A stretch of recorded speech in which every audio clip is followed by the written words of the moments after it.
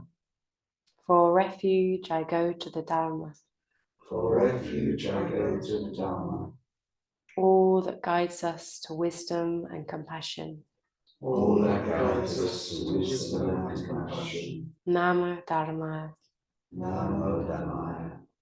For refuge, I go to the Sangha, For refuge I go to the Sangha, those who live in the Buddha's light. those who live in the Buddha's light. Namo Sankhaya. Namo Sanghaya.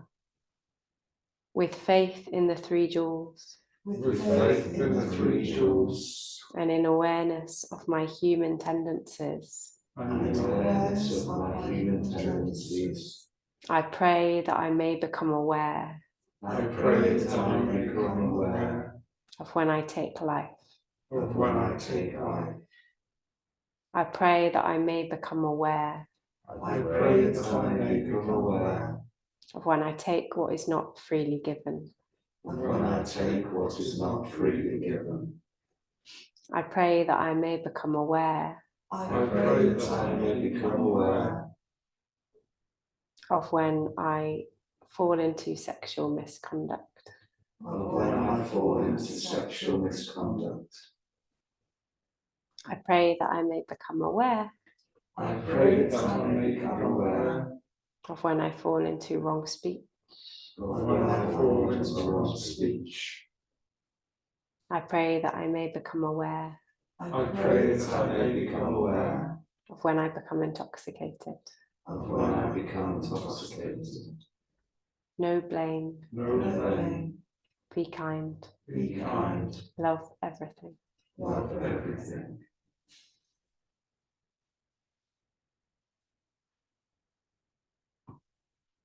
Innumerable sentient beings, We vow to save them all. inexhaustible are deluded passions, We vow to transform them all. immeasurable are the Dharma teachings, We vow to master them all. infinite is the Buddha's way, We vow to fulfill it completely.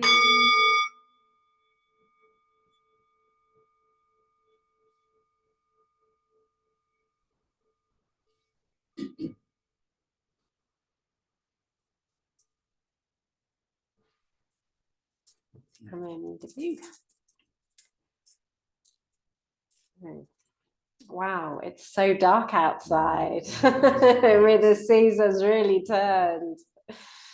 Yeah, looking out. It does give quite a nice deep backdrop to the main shrine up there though.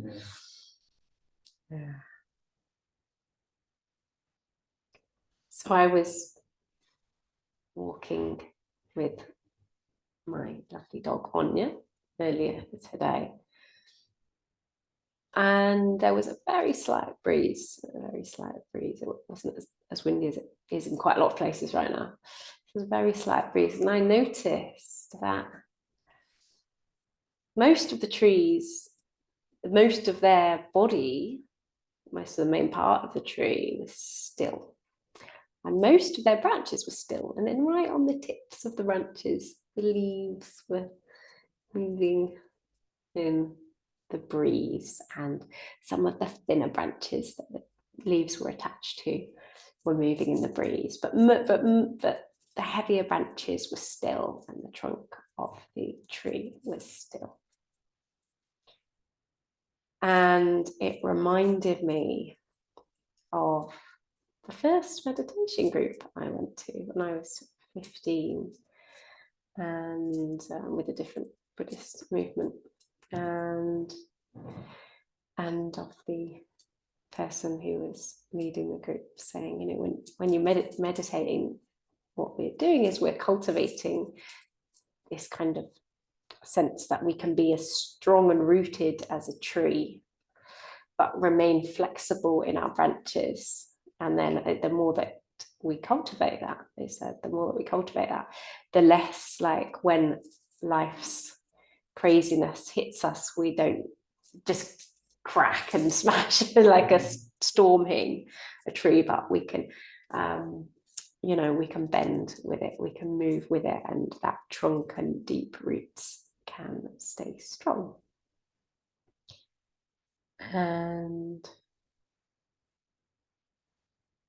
I think of, like, over the years, I think that is something that's gradually happened a bit for me, for sure.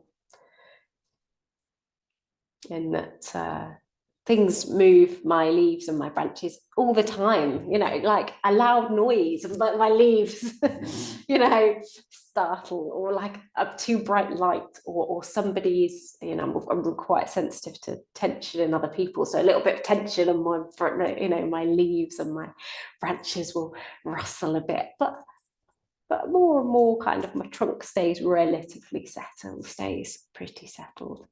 And I was thinking to myself, what enables that tree, or those trees that I was looking at today, what enables them to be so deeply rooted and to grow so strong? And I was thinking, well, first, I guess they just need the opportunity to grow in the first place. They need to, you know, the seeds that they grew from needed to have fallen somewhere where they could actually take root, somewhere there was some soil, a bit of light, not too dry, that kind of thing. And then as they grew, like, more and more, it was their relationships with all the other trees and plants around them, which is really helping to grow because of the nutrient exchange through the roots, as facilitated by the mycelium and the fungal network, taking nutrients from this plant over here who has an abundance of this particular thing, and so it gets sent along the mycelium network to that tree over there who has a bit of a deficit of it, and but maybe the one who's a bit lacking in that has something else, so that ends up going through the mycelium network to another plant over here. So it's these relationships with the trees and the plants around them are absolutely integral to the health of that tree. And I think it's quite a direct metaphor. It's quite an easy metaphor to transfer onto human development, I think, and the development of practice and of stability. Like, you know, I'm very fortunate to live in a community surrounded by like-minded people, and to before then have had many different encounters and relationships, some short, some more long-standing, with people who in some way shared some nutrients through the mycelium network with me, supported my practice in some way, my presence. Yeah, and sometimes I think it's like even the tiniest moment can support that, like the fleeting glance of a smile shared with someone in the street over something comical, like or how happy a dog is to see you when you get home. All these like tiny moments that help resource and that help keep my heart open and help it to reopen if it contracts.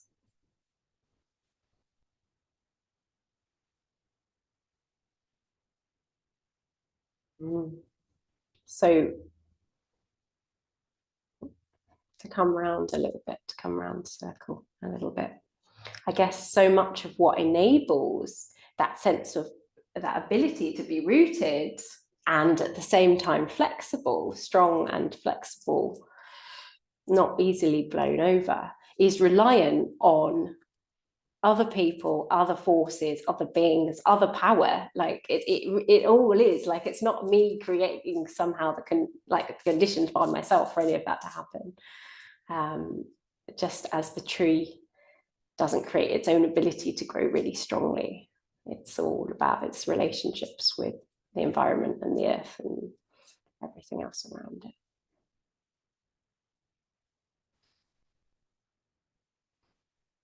So that's the image that I'm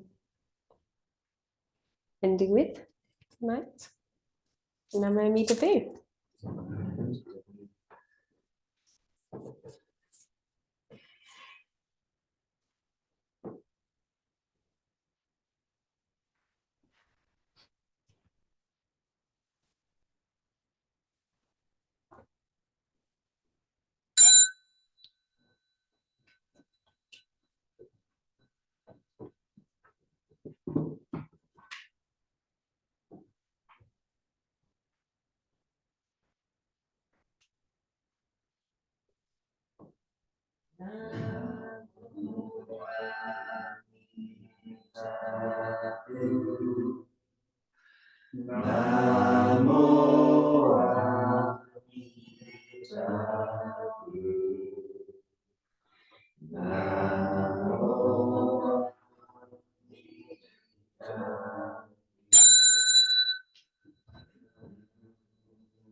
for joining tonight. Not this Sunday, but the Sunday afterwards, we'll be having a kirtan and devotional singing, chanting night. So come join if you're free. We'll be streaming it online as well if you want to join Lucy.